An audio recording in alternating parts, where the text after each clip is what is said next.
હા ભક્તિ કરો.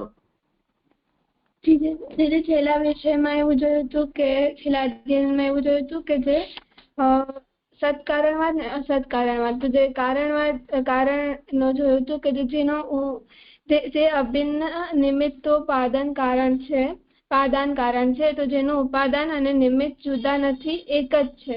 પછી એનામાં જ આગળ જોયું હતું કે કારણની બાબતમાં બે પ્રકારના વાદો એવી રીતે જોયું હતું, એક અસત્કારણવાદ અને એક સત્કારણવાદ. તો જે અસત્કારણવાદ છે એના વિષયમાં એમ સમજાવ્યું છે કે જે વસ્તુ કોઈ પણ કારણનો નાશ કાર્યની ઉત્પત્તિ, એને અસત્કારણતાવાદ એમ કહેવામાં આવ્યું છે. એટલે કે જે બીજ છે એ અગર અંકુરિત થશે તો જ અગર ડિસ્ટ્રોય થશે તો જ આગળ પ્લાન્ટ ઝાડ બની શકશે. એવી જ રીતે જે માટી છે એ માટીના ઘોલા પડ્યા હશે, અગર એના આપણે માટલા બનાવી નાખશું તો એ માટી એબસેન્ટ થઈ જશે, એમાંથી નષ્ટ થઈ જશે. તો અસત્કારણમાં એમ કે છે કે કોઈ પણ વસ્તુને મેળવવા એનો જે કારણ છે, એનો રો મટીરિયલ એનો નાશ થઈ જાય છે. તો મહાપ્રભુજી આ વાતને એમ કહે છે કે આ વાતનો ખંડન કરે છે, એમ કહે છે કે આ વાત એમના મતે અસત્કારણવાદ માન્યતા નથી. તો શ્રી મહાપ્રભુજી એમ કહે છે કે જે અસત વસ્તુમાં કારણરૂપ ધર્મ રહી જ નથી શકતો. એટલે જ્યાં અસત્કારણવાદ હોય છે ત્યાં ધર્મ નથી હોતો. તો એને વિસ્તારથી સમજાવીને એમ કહે છે કે જે ધર્મ અને ધર્મી એવી રીતે સમજાવે છે કે જે ફૂલ છે એ ધર્મી છે તો એની ગંધ છે એ ધર્મ છે. એવી જ રીતે જે જીવ છે એ એક ધર્મી છે તો એનો ચૈતન્ય ધર્મ છે. તો અહીંયા જે કારણ છે એને પણ ધર્મ એમ કહેવામાં આવ્યું છે. તો જે અહીંયા જે કારણ છે, જ્યાં અસત્કારણતાવાદ છે ત્યાં ધર્મ નથી રહી શકતો, તો કારણ તો ધર્મ છે. એટલે આ વાત મહાપ્રભુજી કહે છે કે આ અસત્કારણતાવાદનું ખંડન કરે છે. જે મને એવું સમજાયું હતું. એટલે અસત્કારણતાવાદ શા માટે નથી સ્વીકારતા એ તો સમજમાં આવી ગયું. પછી તો એના સામે મહાપ્રભુજીનો મત શું થયો?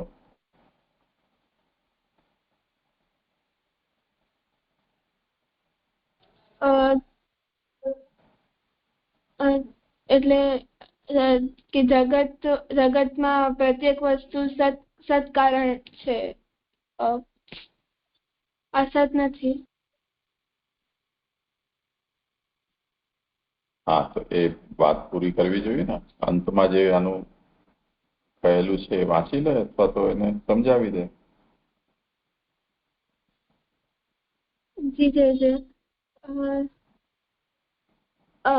આ ઉપરથી સમજી શકાય છે કે જેમ બીજ, માટી કે તલ જેવા સત પદાર્થો જ વૃક્ષ, માટલા કે તેલના કારણ બનતા હોય છે, તેમ જગત કે જગતમાંની પ્રત્યેક વસ્તુ સત કારણનું જ પરિણામ છે, અસતનું નહીં.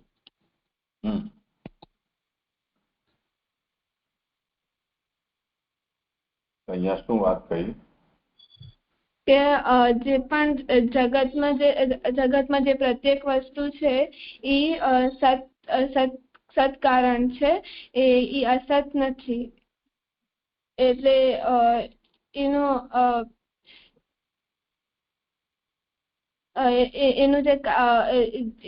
પરિણામ છે એ અસત નથી એમ કહેવામાં આવ્યું છે. જગતમાં જે પણ વસ્તુ છે તે પરિણામ નહીં, કારણ.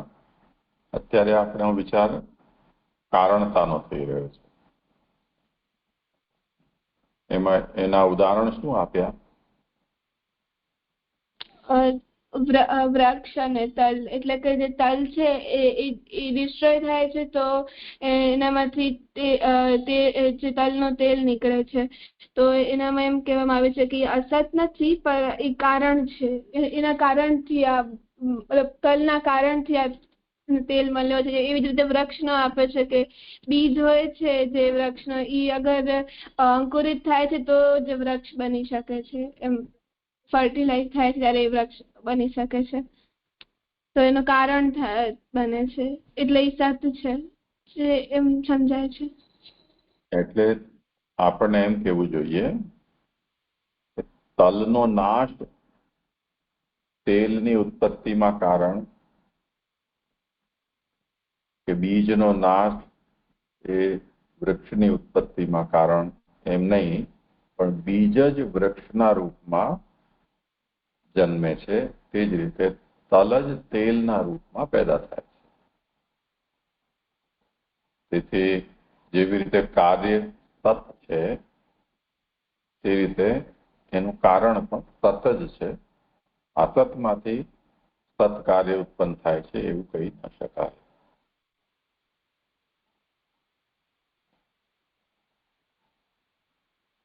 ઠીક છે?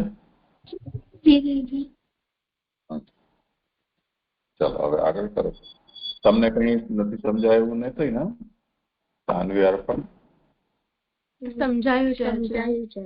હા, ચાલો ચલો કરો આગળ. સત્કારણતાવાદથી ભિન્ન માન્યતાઓ. જગતની ઉત્પત્તિ શેમાંથી થઈ છે? આ પ્રશ્નનો ઉત્તર શોધવાની મથામણમાં અનેક મતવાદો પ્રવૃત્ત થયા છે.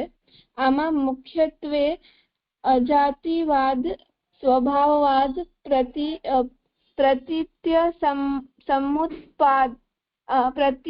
સમુત્પાતવાદ, સંધાતવાદ, આરંભવાદ, વિવર્તવાદ, વિકૃત પરિણામવાદ, અવિકૃત પરિણામવાદ વગેરે વાદો છે. કારણ અને કાર્યની બાબતમાં પોતપોતાનો દ્રષ્ટિકોણ પ્રસ્તુત કરનારા આ વાદોનો સંક્ષેપમાં પરિચય મેળવવો સ્વમતને સમજવામાં ઉપકારક થશે.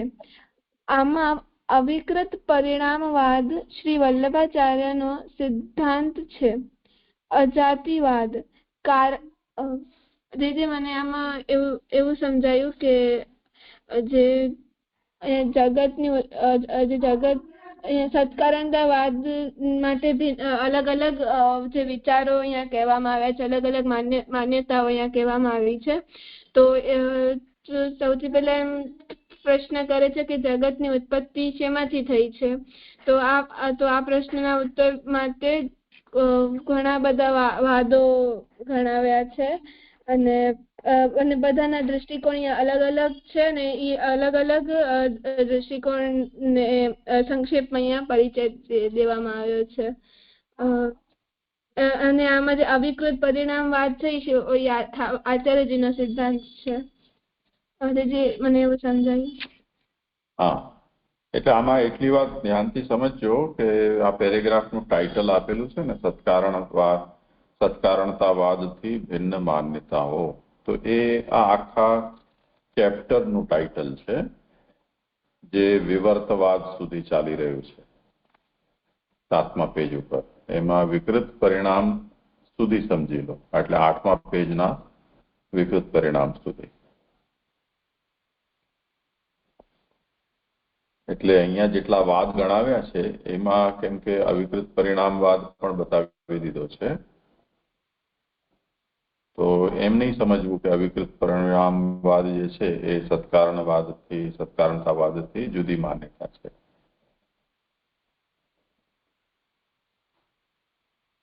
આ પેરેગ્રાફમાં તો આમ એક્ઝોસ્ટિવ લિસ્ટ આપેલી છે, જેટલા પણ વાદ છે કાર્યકારણના સંબંધમાં એ બધાની લિસ્ટ આપી દીધી છે. એ બધી જ લિસ્ટ કઈ સત્કારણતાવાદથી ભિન્ન માન્યતાઓ છે એવું એ કહેવાનો મતલબ નથી.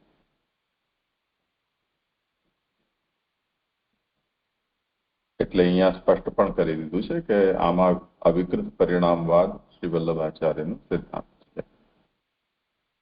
એટલે બે રીતે આનો વિચાર થાય છે.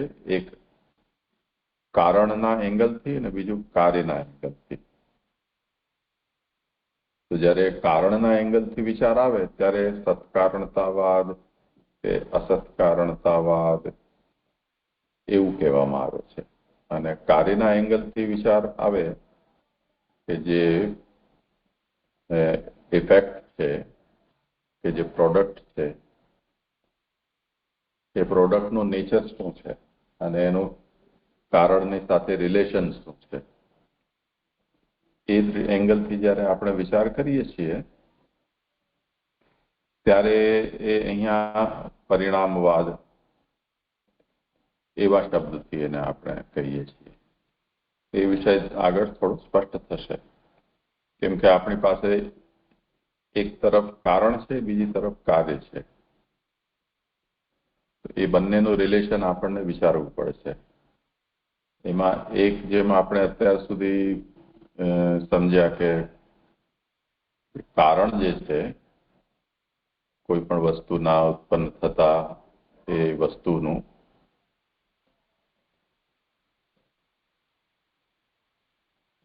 એ કારણ કાર્યના પહેલા હોવું જોઈએ. જે પહેલા હોય તે કારણ કહેવાય, પછી થાય તે કાર્ય કહેવાય. તો એમાં જેમ તાર્કિકોએ એમ વાત કહી કે જે વસ્તુ પેદા થાય છે એ પેદા થાય એક ક્ષણના પહેલા જો એ વસ્તુનું એક્ઝિસ્ટન્સ છે એવું તમે કહો તો એ વસ્તુ પેદા થઈ જ ન શકે. એટલે પેદા થઈ એવું કહી ન શકાય. એટલે જો કોઈ વસ્તુને આ પેદા થયું એમ આપણને કહેવું હોય તો જે ક્ષણે એ પેદા થાય છે એના પહેલાના ક્ષણમાં એ નોન એક્ઝિસ્ટન્ટ છે એવું આપણને માનવું જોઈએ. તો એ જે ઉત્પત્તિના પહેલા ક્ષણમાં એ વસ્તુનું અસત્તા એને અસત્કારણતાવાદ કહેવામાં આવે છે.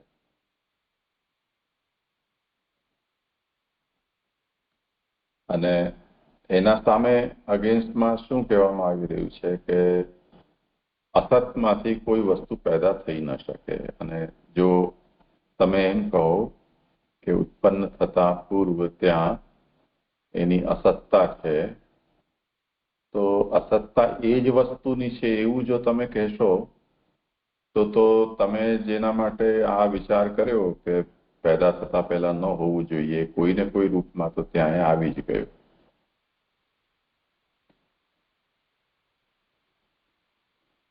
તો તે સ્થિતિમાં તમારો જે અસત્કારણતાવાદ છે એ ટકી શકે એવો નથી. એટલે એના કરતા તમે એમ માની લો કે જે વસ્તુ પેદા થાય છે એ પેદા થતા પહેલા એના એ રૂપમાં ભલે એનું અસ્તિત્વ નથી, પરંતુ કોઈને કોઈક રૂપમાં એનું અસ્તિત્વ છે. તો એ જે રૂપ છે એને અમે કારણ કહીએ છીએ. તો પહેલા જેમ માટલું પેદા થયું તો એ પહેલા માટીના રૂપમાં હતું. વૃક્ષ પેદા થયું તો પહેલા બીજના રૂપમાં હતું. તો બીજ જે છે એ વૃક્ષના રૂપમાં પરિણમે છે. માટીનો પિંડો માટલાના રૂપમાં પરિણમે છે. આવું જો તમે કહેશો તો ઉત્પત્તિના પહેલા એ વસ્તુની સાવ સત્તા નથી એવું નહીં માનવું પડે, પણ કારણના રૂપમાં એ વસ્તુની સત્તા છે. હવે એ કાર્યના રૂપમાં આવી ગઈ. એમ કોઈ ઘણા વખત પછી કોઈ વ્યક્તિ આપણને મળે અને આપણને એમ જોઈને એમ કહે કે પહેલા અમે જો મળ્યા ત્યારે તો જોયું ત્યારે તું એકદમ નાનો હતો, હવે એટલો મોટો થઈ ગયો. તો જે નાનો હતો એ જ મોટો થયો છે એવું તો ન હોય ને કે જે મોટો થયેલો છે એ એના પહેલા નોન એક્ઝિસ્ટન્ટ હતું. એવું તો કોણ કહી શકે ને માને પણ કોને વાત. એટલે એક જ સત્તા છે, એ સત્તાના અલગ અલગ આ ફેઝ છે અથવા એના સ્ટેજીસ છે એમ આપણે કહી શકીએ. પહેલે કારણાવસ્થા હતી, હવે કાર્યાવસ્થા. તો જે બદલે છે એ રૂપ બદલે છે અને નામ બદલે છે એકોર્ડિંગલી. પહેલે માટીનો પિંડો હતો, માટી તો હતી, હવે માટીનો ઘડો થઈ ગયો. તો બદલાયું શું? પિંડાની આકૃતિ અને પિંડનું નામ પહેલા હતું, હવે પિંડની આકૃતિ માટલાની આકૃતિમાં ટ્રાન્સફોર્મ થઈ, અને તેથી એને આપણે જુદી એના જે ફેસ છે એને આઈડેન્ટિફાઈ કરવા માટે આપણે એનું નામ આપ્યું કે હવે આ મૃતપિંડ નથી પરંતુ મૃદઘટ છે. તો રૂપ અને નામ બદલે છે, વસ્તુ સત્તા બદલતી નથી.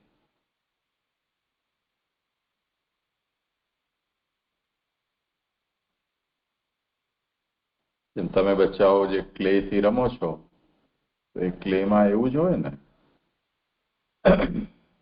તમને એના માટે એની કાસ્ટિંગ માટેના અલગ અલગ એ આપવામાં આવે ડાઈઝ. એની અંદર તમે ક્લેને ભરી દો તો એની જ ક્લેના અલગ અલગ આકાર પ્રકાર તમને મળી જાય. તે પ્રમાણે તમે નામ આપો. હવે જો ડાઈ આપવામાં ના આવ્યું હોય ને તમે હાથથી કોઈ વસ્તુને શેપ આપો ક્લેને, તો તે રીતે પણ જે શેપ આપશો એ એનું નામ થશે. તો ક્લે તો એની જ રહેવાની છે. તે જ રીતે જે વસ્તુ આપણે જમતા હોઈએ છીએ, ઘઉં કે બેસણ કે દાળ ચોખા વગેરેથી જે વસ્તુ બનાવીએ છીએ એ બધાના રૂપ અને નામ બદલે છે. તે જ પ્રમાણેનો સ્વાદ પણ બદલે છે. પણ જે વસ્તુ છે એટલે જે પણ આપણે ખાદ્ય પદાર્થો છે એ બધા તો એના જ રહેશે. તો પેલા જેમ ઘઉં છે એ દાણાના રૂપમાં હતું, પછી આપણે એને પીસી દીધું તો લોટ કહેવાયો. ફરી પાછું એની અંદર જલ કરીને આપણે એનું પિંડો બનાવી દઈએ તો એ ઘઉંનો પિંડો થયો, ડો. પછી આપણે એને વણી દીધો તો એ ફોર્મ એનો બદલી ગયો. પછી એને તમે શેકી દીધું તો હવે આપણે કહીશું કે આ રોટલી થઈ ગઈ. પછી રોટલી વધી ગઈ, બીજે દિવસે એના ટુકડા કરીને એને વઘારી દીધા તો ફરી પછી રોટલીનું શાક થઈ ગયું. નાના બચ્ચાને કે વૃદ્ધ જે છે એ ચાવી નથી શકતો તો એને તમે ક્રશ કરી દીધું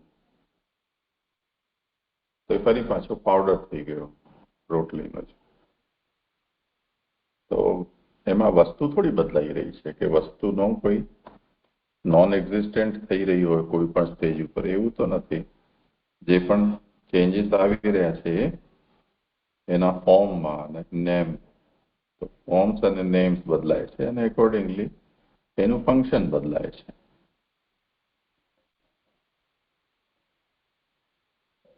તો એ કારણે અહીંયા અસત કારણતાવાદને માન્યું નથી અને કારણ એ સત. આ જે એક વિચાર છે એ વિચારમાં જે માન્યતાઓ છે એક એમ કહે છે કે ઉત્પત્તિના પહેલા એટલે જે કારણ છે એ અસત હોય છે, એક કહે છે કે કારણ સત હોય છે. તો કારણ છે અને કાર્ય પણ છે, એટલે પ્રિસિડેન્ટ અને એન્ટિસિડેન્ટ આપણે એને એમ પણ કહી શકીએ. એટલે કોઝ અને ઇફેક્ટ, રો મટીરિયલ અને પ્રોડક્ટ. તો એ રીતે આપણે એને કહીએ તો આ બે એના પક્ષો છે એને આપણે માન્યા, ચાહે સત છે કે અસત છે એ સેકન્ડરી ઇસ્યુ છે. તો કેટલાક લોકોનું આ સંબંધમાં હવે એમ માનવું છે કે કોઈ વસ્તુ કારણ છે કે કોઈ વસ્તુ કાર્ય છે એ આપણા મનનો વિચાર છે. વસ્તુમાં કોઈ કારણ કે કાર્ય હોતું નથી.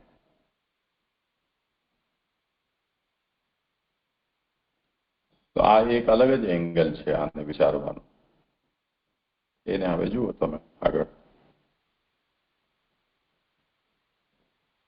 અજાતિવાદ. ઠીક છે. અજાતિવાદ. કારણ કે કાર્ય એ તો માણસની કોરી કલ્પના જ છે. વસ્તુતઃ ન તો કંઈક કારણ જેવું હોય છે કે ન કાર્ય જેવું. આવી ધારણા પ્રસ્તુત કરનારા શ્રી ગૌડપાદે અજાતિવાદનો સિદ્ધાંત પ્રસ્થાપિત કર્યો છે. એ રીતે મને આમાં એવું સમજાય છે કે અહીંયા કારણ કે કાર્ય બંને ઇમેજિનેશન છે, એટલે એ છે જ નહીં એમ કહેવામાં આવ્યું છે કે જે રિયલી એવું કંઈ ન કાર્ય છે ન કારણ છે, તેના કોઝ છે ન ઇફેક્ટ છે. તો જે પણ કારણ જે પણ આવી રીતે આ બધી જે ધારણા એટલે કે આપણે એસેપ્શન્સ કરીએ છીએ, આ બધી એસેપ્શન્સ જે આપણે કરીએ છીએ એ એઝમ્પશન એ કરનારા અહીંયા અજાતિવાદમાં સિદ્ધાંતમાં સમજાય છે. એટલે મને થોડું ઓછું સમજાય. હા, કઈ વાંધો નહીં. બસ મેં એને ઇન્ટ્રોડ્યુસ તો કરી જ દીધું હતું સબ્જેક્ટ. હવે એને હું એ રીતે ઉદાહરણથી આપણે સમજી લઈએ કે જેમ આપણે પરિક્રમા થતી આપણે જોઈએ છીએ ઘણી જગ્યાએ. ગિરિરાજની પરિક્રમા હોય, ગિરનારની પરિક્રમા હોય, લોકો પદયાત્રાથી જેમ કચ્છમાં માતાના મઢ જતા હોય, તો એક પછી એક લાઈન જઈ રહી છે. લોકોની કિલોમીટરો સુધી એક શૃંખલા જોવા મળે. એ શૃંખલા જોવાથી આપણા મનમાં એમ થાય કે આ લોકો બધાની વચ્ચે કંઈ કોઓર્ડિનેશન હશે, બધાએ સમજૂતી કરી અને આવું કરી રહ્યા છે. તો જો આપણે એમને એકબીજાને પૂછીએ કે તમે આમને જેમ આગળ કોઈ જઈ રહ્યો છે એના પાછળ કોઈ ચાલતું હોય, આપણે એને પાછળવાળાને પૂછીએ કે તમે આમના ભેગા આવ્યા છો, તો એ કહે છે કે ના અમને તો ખબર નથી આ કોણ છે. તો હોઈ શકે કે એક જણો કોઈ બંગાળનો હોય ને એક જણો કોઈ ગુજરાતનો હોય, જેને એકબીજાની સાથે કોઈ પરિચય પણ ન હોય, પણ એક્સિડેન્ટલી એ લોકો એક કોઈ સમાન ક્રિયામાં કે જગ્યાએ એ લોકો આ રીતે જોડાઈ ગયા છે. પણ એ લોકો જે રીતે સિસ્ટમેટિકલી આગળ પાછળ જઈ રહ્યા છે, એક જ જગ્યાએ જઈ રહ્યા છે, એનાથી આપણે એમના વચ્ચે એવું કનેક્શન બાંધી લઈએ છીએ કે આના સાથે આવેલા છે, આના પાછળ જઈ રહ્યા છે, આના આગળ જઈ રહ્યા છે. ન તો કોઈ કોઈના આગળ જઈ રહ્યો છે, ન કોઈ પાછળ જઈ રહ્યો છે, ન એ કોઈના સાથે છે. એ બંને ઇન્ડિપેન્ડન્ટ એન્ટિટી છે. જ્યારે આપણે એમને પૂછશું તો એ લોકો એમ જ કહે છે.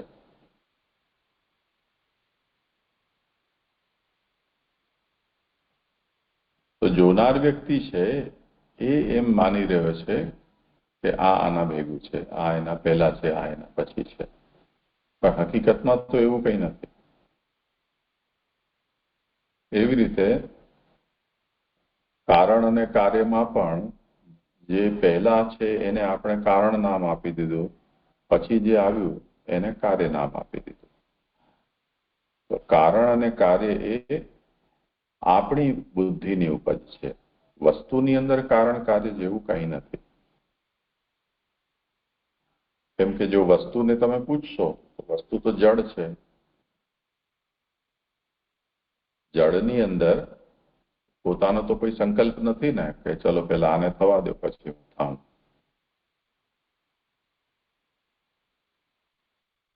તો જે પહેલે થશે એ કારણ કહેવાશે, પછી થશે એનું કાર્ય કે રિઝલ્ટ કહેવાશે. જડના અંદર તો આ જાતનો કોઈ સંકલ્પ નથી, એવો કોઈ વિચાર નથી, એવી કોઈ સંવેદના નથી.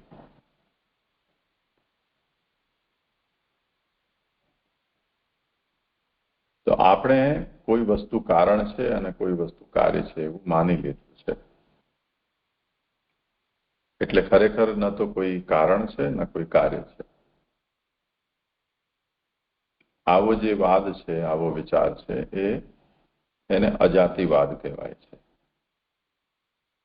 અજાતિ, જાતિનો મતલબ એક એ જાતની ક્વોલિટી જેને કારણતા કે કાર્યતા એ જે કહેવામાં આવે છે, આ જાતિ છે એક જાતિ. જેને અંગ્રેજીમાં આપણે કહીએ તો નેટ કે ટીવાય આપણે લગાડીએ તે. કોઝાલિટી, કોઝાલિટીનો મતલબ કારણતા.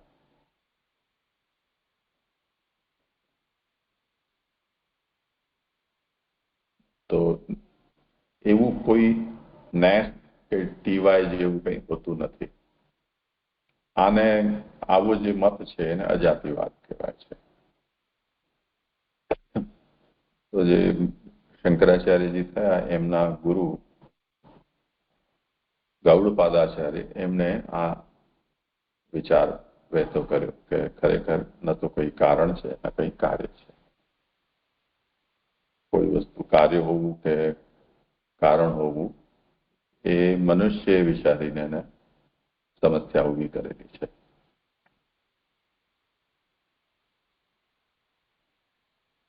તો જો આ એક અનોખો મત છે. જે કંઈ પણ છે તે બધું જ એક ઇન્ડિપેન્ડન્ટ એન્ટિટી છે. એમનું એકબીજાની સાથે કોઈ કનેક્શન નથી. બધું એક્સિડેન્ટલી આપણે એને ભેગા થયેલા જોઈને એને આપણે માની લીધું કે આ પહેલા છે તો એ કારણ છે ને પછી કાર્ય.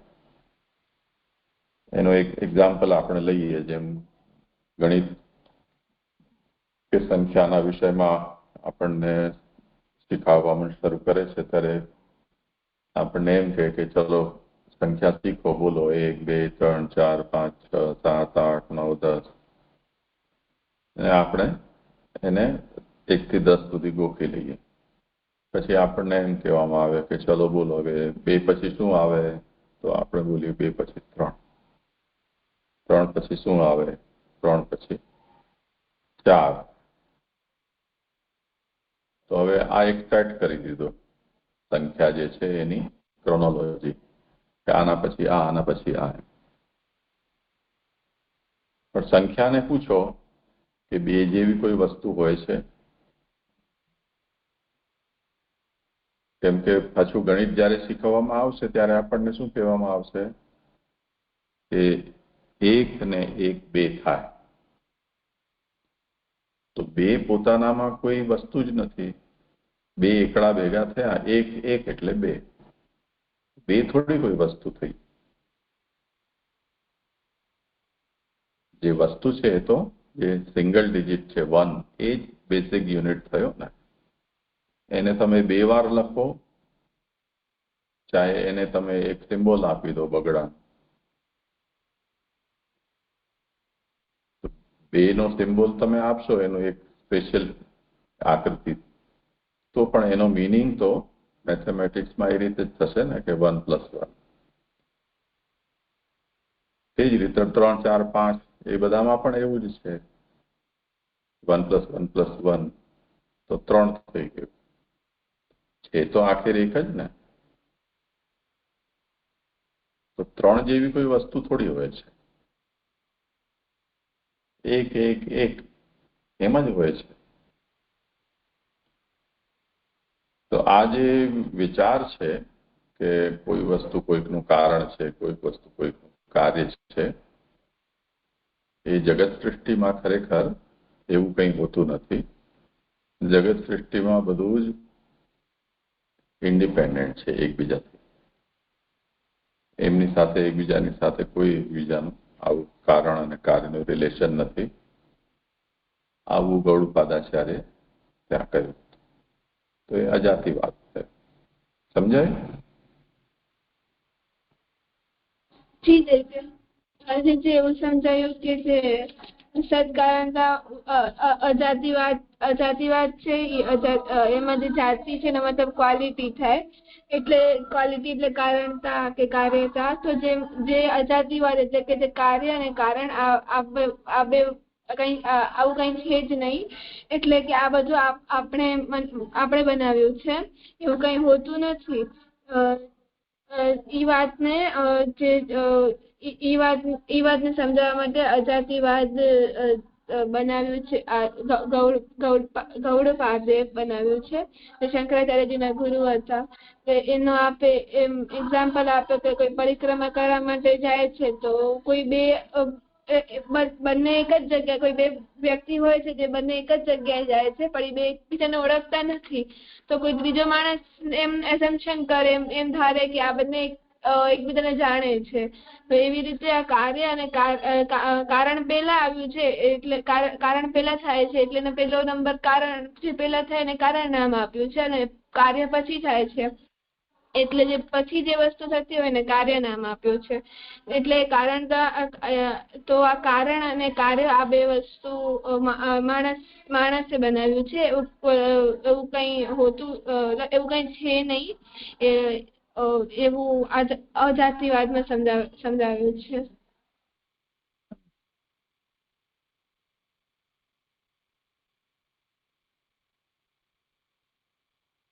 તમે લોકો આને કમ્પ્યુટર કઈ રીતે કામ કરે છે એને ક્યારે તમે ભણ્યા છો? તમને શીખવવામાં આવે છે? બાયનરી જે કોડ કહેવાય છે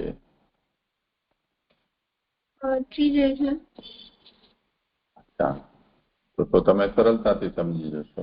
બતાવ, શું સમજે છે તું? એટલે જે કમ્પ્યુટરમાં શું પૂછો છો? એટલે લેંગ્વેજ એની હા, તો કમ્પ્યુટર, હા, 0 1 જે છે એ સમજાવો જરા, શું છે? એટલે કમ્પ્યુટર ખાલી 0 અને 1 જ સમજે છે. એટલે એની એક લેંગ્વેજ છે જે 0, એના પાસે બે જ નંબર, 0 અને 1, બે જ નંબર સમજે છે. અને એ બે આપણે એને કોઈ પણ વર્ડ આપીએ તો ઈ 0 અને 1 માં કન્વર્ટ કરીને પોતે સમજે, અને જે રિઝલ્ટ આપે એ 0 અને 1 થ્રુ કન્વર્ટ થઈ, એટલે આમ ટ્રાન્સલેટ થઈને આપણા પાસે આવે. તો આપણે તો હવે જો આપણે જે કમ્પ્યુટરમાં જે સાઉન્ડ છે, ઇમેજ છે, વિડીયો છે, ટેક્સ્ટ છે કે કંઈ પણ સિન્ટેક્સ છે, આ જેટલી પણ વસ્તુ છે એ બધી આપણને એમ દેખાય છે આ બધા નામોથી અને આ રૂપથી, પણ બેઝિકલી કમ્પ્યુટરમાં એનો અર્થ થાય છે 1 અને 0.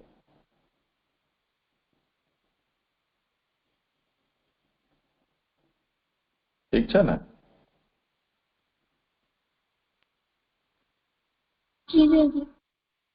હા, તો હવે જુઓ, 1 પોતાના અંદર એક ઇન્ડિપેન્ડન્ટ યુનિટ છે, 0 પોતાનામાં એક ઇન્ડિપેન્ડન્ટ યુનિટ છે. એને એકબીજાની સાથે કોઈ કનેક્શન નથી. પણ જ્યારે આપણા સામે કોઈ વસ્તુ આવી રહી છે ત્યારે આપણને જે સ્ક્રીન ઉપર દેખાય છે એ કંઈક અક્ષરો દેખાય, કંઈ આંકડા દેખાય, કોઈ ચિત્ર દેખાય, કે કોઈ ચલચિત્ર દેખાય, કે કઈ જાતનું સાઉન્ડ આપણને સંભળાય. આ બધું જે દેખાઈ રહ્યું છે એ એક જાતનું ફોલ્સ એપિયરન્સ છે. બેઝિકલી કમ્પ્યુટરના હિસાબે આ બધું 1 અને 0 છે. દેખાડી રહ્યું છે એ આપણને બેવકૂફ બનાવી રહ્યું છે. એ પોતે સમજે છે કે આ બધામાં તત્વ કંઈ નથી, તત્વ 0 અને 1 છે. તો જેટલા પણ નામ અને રૂપ છે એ મૂરખ બનાવવાની વાતો છે. સાચું તો તત્વ છે.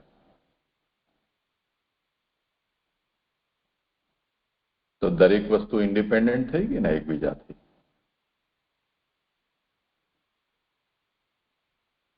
તો જે ઇન્ડિપેન્ડન્ટ થઈ તો એનો મતલબ કારણ અને કાર્યનું કોઈ વચ્ચે કનેક્શન પણ તો રહ્યું નહીં.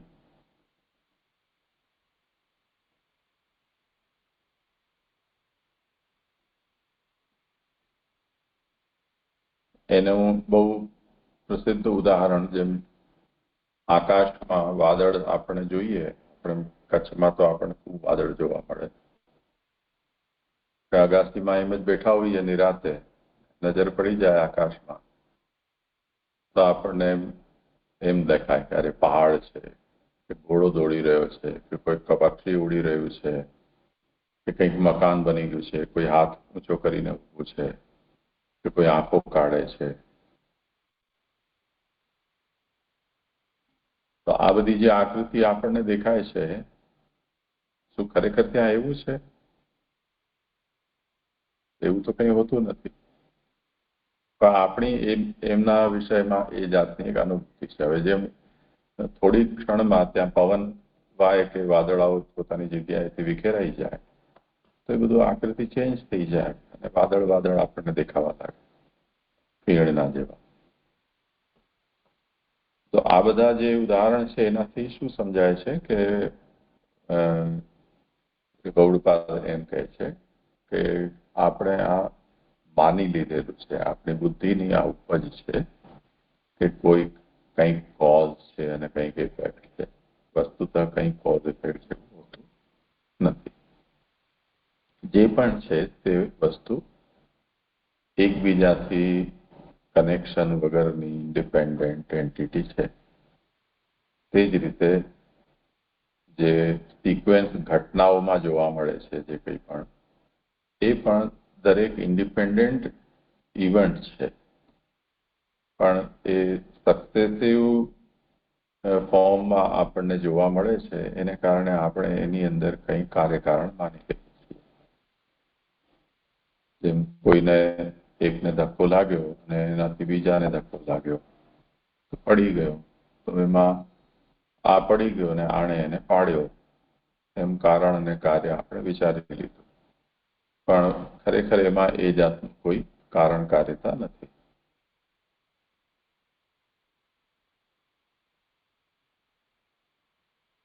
આ જાતનો સિદ્ધાંત છે ગૌડપાદાચાર્ય કહ્યો, અને એ કહેવાનું કારણ એ છે કે એમને એ વાત સમજાવવી હતી કે કારણ કાર્યની ચિંતામાં પડી અને આપણે ઘણી બધી ખોટી માન્યતાઓ મનમાં બાંધી લેતા હોઈએ છીએ અને તત્વને ભૂલી જતા હોઈએ છીએ. તો તત્વ ઉપર ફોકસ કરવા માટે એમણે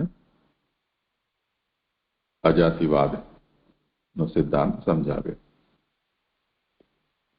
તો મને એમ છે કે બસ આટલું જ ઘણું છે આજે. ઠીક છે, કાલે પાછું કરીશ.